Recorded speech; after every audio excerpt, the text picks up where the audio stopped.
तो एक और चीज़ बोलना बहुत ज़रूरी है, क्योंकि ये भी हमारी रग रग में, और वो है सतनाम श्री वाहेगुरु। नानक नाम जहाज है जो चढ़े सो उतरे पार। सच बात है कि जिसके दिल में रब है, सिर्फ उसी इंसान को पार जाता है, और जिसके दिल के अंदर रब नहीं है, उसके दिल में ना तो ज्ञान है, ना गुरु है, ना विज्ञान। इसीलिए अपने दिल के अंदर पहले रब को लेके आओ, ज्ञान अपने आप पीछा करता हुआ आपके दिल के अंदर आ जाए। और इसके आगे सबसे पहले मैं मंच पे अगर आया हूं तो सबसे पहले मैं अपने गुरु श्री लेखराज जी को प्रणाम करना चाहता हूं, और आज दिल से जिनको मैंने गुरु माना है वो श्री अनिल वत्स जी को मैं प्रणाम करना चाहता हूं, क्योंकि मेरे बरसों का एक प्रयास, एक बरसों की सोच को उन्होंने आज एक मुकाम दे दिया, वो रास्ता मुझे दे दिया जो मैं सालों से खोज रहा था और वहाँ तक पहुँच नहीं रहा था। उन्होंने राहु केतु के माध्यम से मुझे वहाँ पहुँचा दिया जो मेरे लिए एक पहेली बनी हुई थी, और मैं सोच रहा था कि पूरे विश्व को कैसे जोड़ूं, कैसे उन्हें बताऊं कि हमारा सनातन कितना बड़ा है। हम साइंस के कदरदान हैं, हम सनातनी हैं, हम ढकोसलेबाज नहीं हैं। अगर हमारे घर की औरतें बिंदी लगाती है, सिंदूर लगाती हैं, पायल पहनती है, उसके पीछे साइंस क्या है? ये सब कुछ, और इंसान के अंदर की सोच क्या है, किस तरह से सोच के, किस भाव के साथ वो अपने आप को प्रदर्शित करता है और किस तरह से दूसरों को ट्रीट करता है, ये रास्ता किस प्रकार से आज की भाषा के अंदर लोगों तक पहुंचाया जाए, उस चीज का ज्ञान और विज्ञान अनजाने में ही वत्स जी मेरे को दे गए। और मैं इनका बहुत बहुत शुक्रगुजार हूँ। और हमारे एच.एस. रावत जी, जितने शब्द कहो कम है, क्योंकि ये ज्ञान और विज्ञान से इतने भरे पड़े हैं कि इस पहाड़ की ना हर साइड से गंगा बह रही है, हर साइड से गंगा बह रही है। बस इनको समेट के एक झरना बनाना है, उसका मैं इंतजार कर रहा हूँ, क्योंकि वो मैंने लूटना है। आज बहुत अच्छा लगा, और जिस चीज़ों के लिए मैं सम्मेलन में आता हूँ, यहाँ आकर के मेरी तृप्ति हुई है।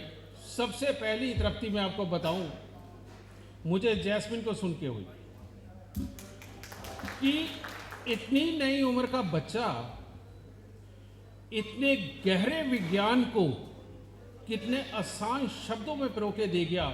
मेरे को लगता है यहाँ पर बहुत सारे बदनसीब भी होंगे जिनके पल्ले ये नहीं गया, पर शाबाश बेटा, बहुत अच्छा किया। और जिस तरफ तुम जा रही हो भविष्य के अंदर, अगर थोड़ा सा ठहराव और लाओ और थोड़ी सी साधना और करो तो तुम भी गुरुओं की श्रेणी में आओगे। ठीक है, सुखी रहो। तो आज हम जिस धरा पर बैठे हैं वो हमारे 10वें गुरुओं की है, श्री गुरु नानक देव जी की है, और सब गुरु वाणी के रूप में उनको जानते हैं। लेकिन आपको एक मैं और बता दूं, उदासीना आचार्य जगत गुरु श्री चंद जी,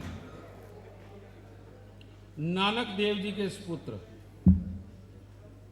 जिन्होंने हमारे को सनातन धर्म, गीता का ज्ञान, सब कुछ देना शुरू किया, और बहुत शिद्दत से वो देकर के गए।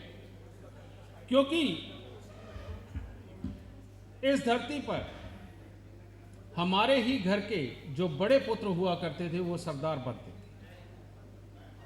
और सब सिंहों में उस नानक देव जी का खून, और उन नानक देव जी में सनातनी, हम सब सनातनी, और दाते की दया से इस धरा को मैं फिर प्रणाम करता हूँ। और जहाँ से मैंने आज बहुत कुछ पाया श्री अनिवश जी के जरिए, इस दिन को मैं कभी नहीं भूलूंगा। इसलिए अश्विनी गौतम का ये जो सम्मेलन है मेरे लिए तो अजर अमर हो गया।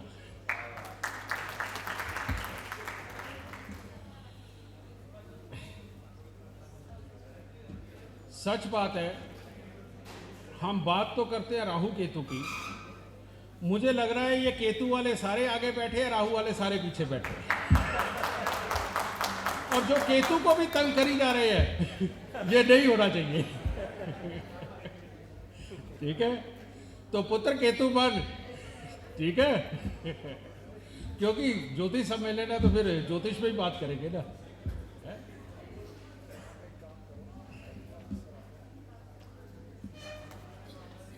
अभी और बहुत सारी बातें करते हैं। मेरे पास एक बहुत बड़े इन्वेस्टर आए, हजारों करोड़ रुपए की फंडिंग करते हैं। कहते मेरे को आज तक देशों में विदेशों में वो इंसान नहीं मिला कि जो हिंदू, मुस्लिम, सिख, ईसाई या जितने भी धर्म हैं इन सबको एक कर सके। तो वो बात मैंने ना दिल पे ले ली कि हमारा भारत देश, हमारी संस्कृति, हमारा विज्ञान इतना बड़ा है कि उसके बावजूद एक शख्स ऐसा नहीं मिल रहा कि जो सारी संस्कृतियों को वाकई में संस्कार सिखा सके, एक विज्ञान सिखा सके, एक माला में पिरो सके। तो अश्विनी, मैंने पाया तो बहुत कुछ है यहां से, लेकिन मेरे को यहां के लोग कुछ काबिल नहीं लग रहे, और अगर प्लीज आप इनको बाहर भेज दोगे तो ज्यादा अच्छा रहेगा।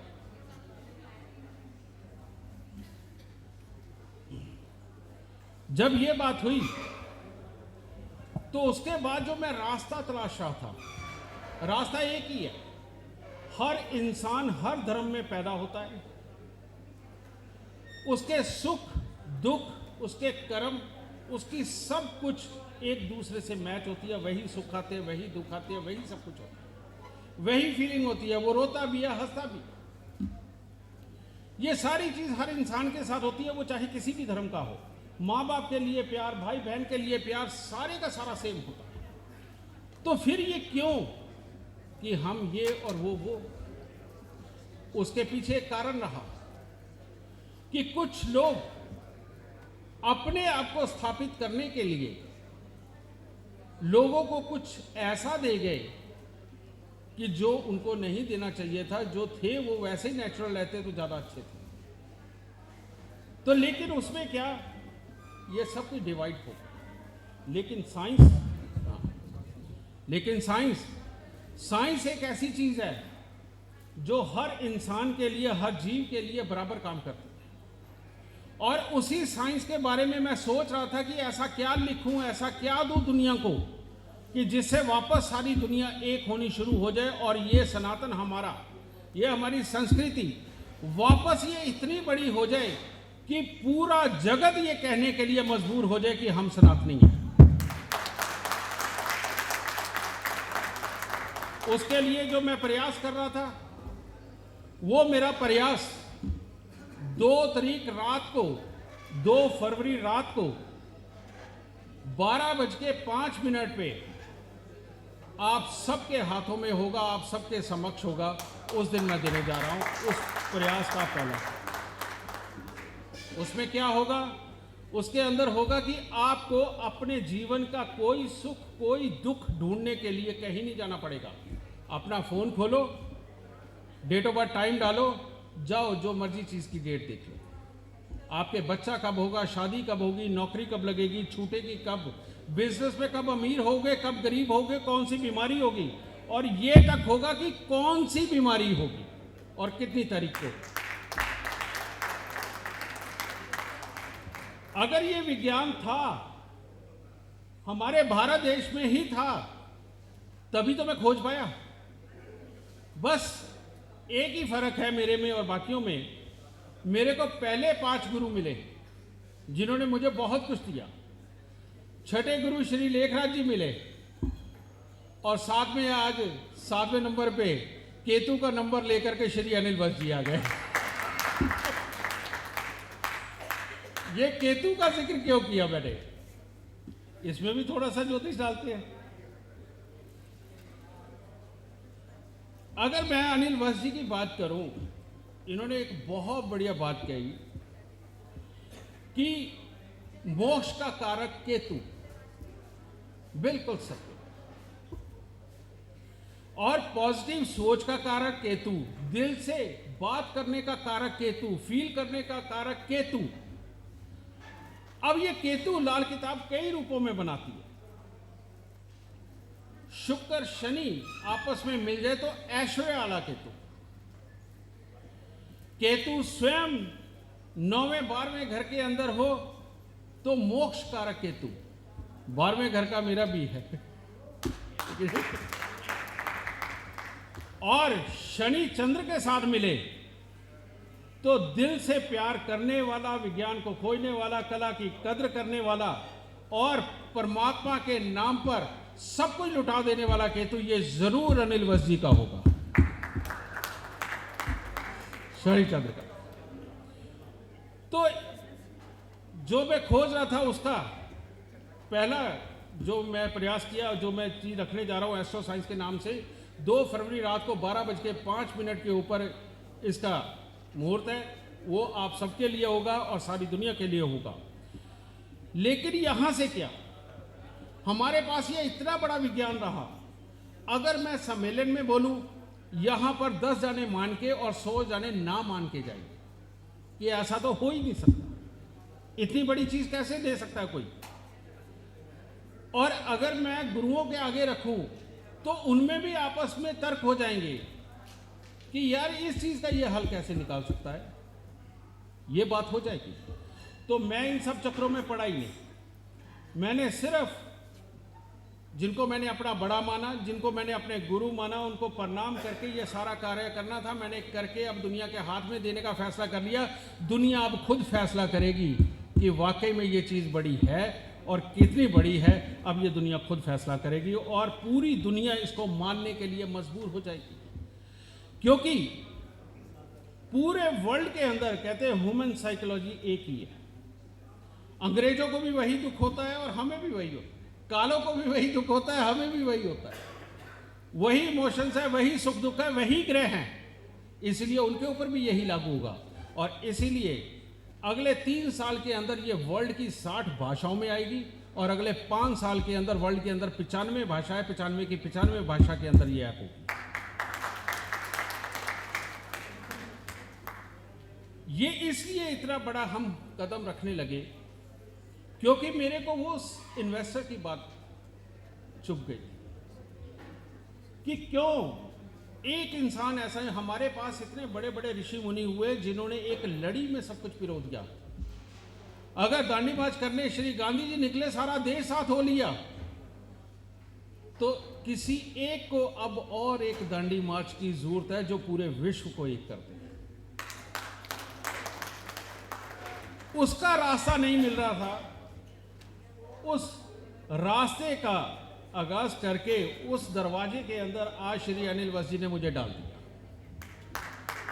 और अब इनको ही अग्रणी बना के कोशिश करूंगा कि भविष्य के अंदर सबको इन ग्रहों की साइंस, इन ग्रहों के साथ जुड़े हुए हमारे भावों की साइंस, हमारे भावों के साथ में हमारे कर्म की साइंस और उस कर्म से पैदा होने वाले रिजल्ट की साइंस पूरी दुनिया को समझा के ये बताएंगे कि ये है असली साइंस, ये है असली साइंस।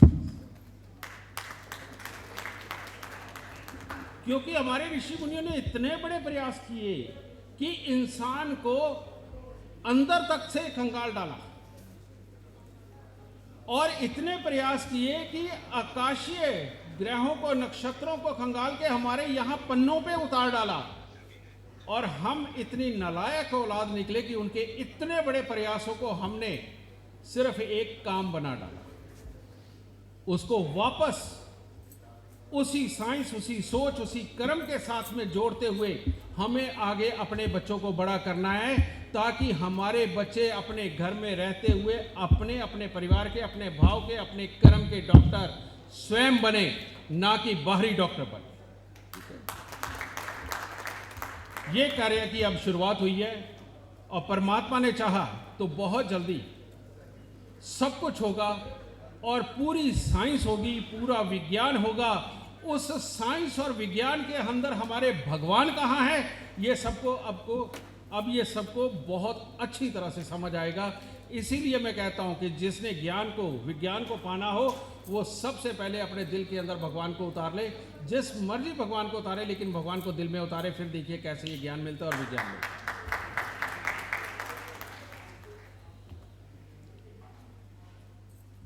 रावत जी ने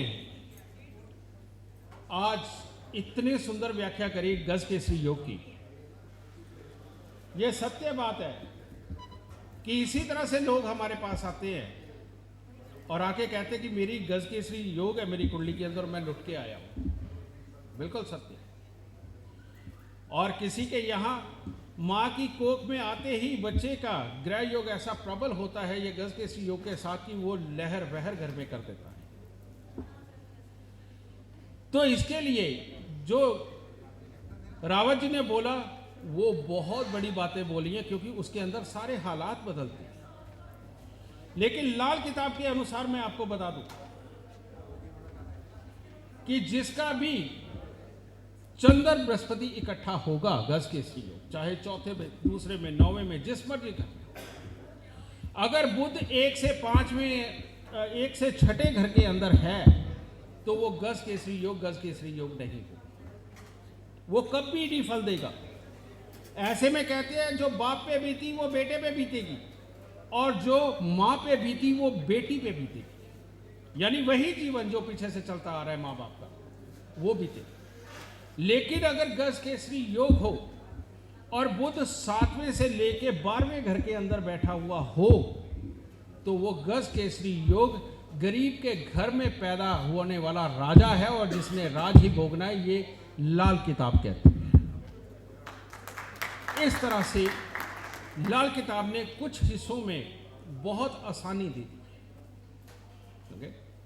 तो ये चीज के साथ अगर आप पकड़ के चलोगे, और जो व्याख्या आपको रावत जी ने दी है कि कहां पर गज केसरी योग हो, किस लगन का हो, उसकी राशि जहां पड़ती है, उनका ख्याल करके हुए, जब ये गज केसरी 1 से 6 बुध होने के कारण खराब हो तो उनकी खराब व्याख्या करिए, और जब ये गज केसरी 7 से 12 बुध होने के बाद में शुभ होकर के इनकी राशि भी जहां बैठी है, उनकी शुभ व्याख्या करके देखिए।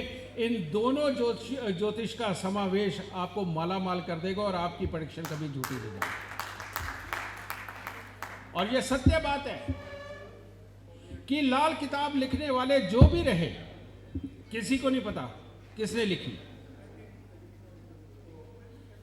ये जो भी रहे, वो जरूर वैदिक ज्योतिष के प्रकांड पंडित थे, बहुत बड़े पंडित थे, और जिन्होंने ये वाकई में इतनी आसानी से हमें, और बिना वैदिक को बहुत अच्छी तरह से जाने कोई भी लाल किताब नहीं लिख सकता था।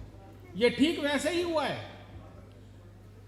कि जैसे हम पहले बहुत मेहनत किया करते थे, बहुत मेहनत हर काम के लिए किया करते थे, लेकिन साइंस आई और साइंस ने हमारे सारे काम आसान बना दिए। इसी तरह से बहुत बड़ी बड़ी गणनाओं से बचने के लिए उन्हें पता था आगे शायद कुछ ऐसे बच्चे आएंगे जो इन बड़ी बड़ी गणनाओं से बचना चाहेंगे, उनके लिए ये लाल किताब लिखी गई।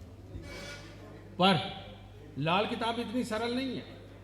यह सरल जरूर है पर इतनी सरल नहीं है। इसके लिए भी अपना जी जान दिमाग सब कुछ देना पड़ता है, सब कुछ। यहां पर मुझे यहाँ एक वो मोटिवेशन स्पीकर है, क्या नाम उनका, सौरभ ने अभी एक कहानी सुनाई थी हमें कि अपने अपने कर्म की गठरी। तो मैंने सोच रहा था कि मैं शायद बाद में कहेंगे अच्छा इसने उसकी उठा ली, इसने उसकी उठा ली, लेकिन वो सब अपनी अपनी उठा के घूम रहे थे। और ये सत्य बात है बेटा, हर कोई रावत जी बनना चाहता है, वत्स जी, लेखराज जी बनना चाहता है, जीडी वशिष्ठ बनना चाहता है। बेटा एक बार ये गठरी उठा के तो देखो, रातों की नींद हराम हो जाएगी, सो भी नहीं पाओगे। इतना कुछ पाने के लिए क्या कुछ करना पड़ता है। एक बार अनिल वत्स जी के ऑफिस में घुस के तो देखो, और वहां रखी हुई किताबों की तरफ नजर मार के देखो, जान सूख के हलक में आ जाएगी, इतनी पढ़ेगा कौन। और इन्होंने तो डायरिया भर भर के रखी हुई हैं, पढ़ना तो दूर है, डायरिया भर भर के रखी हुई हैं। और जिस तरह से हमारे रावत जी करते हैं और जिस तरह से हमारे लेखराज जी करते हैं, मैं तो धन्य हूं कि जब ये बोलते हैं इनका एक एक अक्षर मेरा एक एक रोम अंदर ले रहा होता है। और यहाँ पर ज्योतिष की क्लास, ज्योतिष के सम्मेलन में आके पीछे बैठ के ये जो इतनी सारी बातें करते ना, बहुत बड़े बदनसीब लोग हैं कि इतनी ज्ञान की गंगा में आके भी ये बिना नहाए यहां से जाएंगे, बिना नहाए। और मैं बहुत नसीब वाला हूं कि इस बहती गंगा के अंदर आया। शुरुआत में मेरा मन थोड़ा टूटा, लेकिन धीरे धीरे करके जो मुझे मिला, मैं उसका लाख लाख करोड़ करोड़ धन्यवाद परमात्मा को कर। ये मेरे दिल के भाव थे जो मैंने आप सब तक पहुंचाए। दिन रात मेहनत करी है। अब इस पूरे विश्व को एक सनातन की छत के तले लाने के लिए ये मैंने पहला प्रयास किया है। और मैं चाहता हूं कि आप में से ही बहुत ही काबिल स्टूडेंट, बहुत ही काबिल वो